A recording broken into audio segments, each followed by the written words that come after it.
আসসালামু আলাইকুম, welcome to Maria's creation. কেমন আছেন সবাই? আজকে আমি আপনাদের জন্য নিয়ে এসেছি তরমুজের ঠান্ডা ঠান্ডা জুস।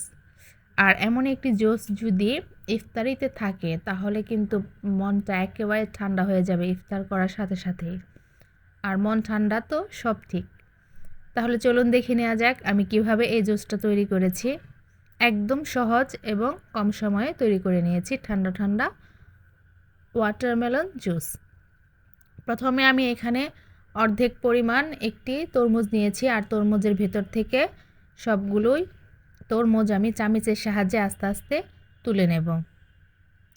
সব তরমুজ আমার আস্তে আস্তে তুলে নেওয়া হয়ে গেলে এখন এটাকে আমি ব্লেন্ডারে নিয়ে ব্লেন্ড করে তারপরে ছাঁকনি দিয়ে ছেঁকে নিয়ে আসব, কারণ এটার মধ্যে ছোট ছোট বিচি থাকে। এজন্য আমি ছাঁকনি দিয়ে ভালোভাবে ছেঁকে নেব, তারপরে তরমুজের যে খোসাটা ওটার মধ্যে দিয়ে নেব। এখন আমি এখানে বড় সাইজের একটি লেবু রস করে দিয়ে দিব। আর আপনাদের কাছে যদি পুদিনা পাতা থাকে তাহলে কিন্তু পুদিনা পাতা দিয়েও করতে পারেন, তো আমার কাছে নেই, আমি দিইনি। লেবুর রস দিয়ে তারপর আমি এখানে বরফের টুকরো দিয়ে দিব। তারপরে সব কিছু একটু ভালোভাবে নেড়ে চেড়ে এখানে আমি সামান্য পরিমাণ বিট লবণ দিয়ে দিব। আপনারা আপনাদের টেস্ট অনুযায়ী দিবেন। এখানে আমি হাফ চামচ পরিমাণ বিট লবণ দিয়েছি।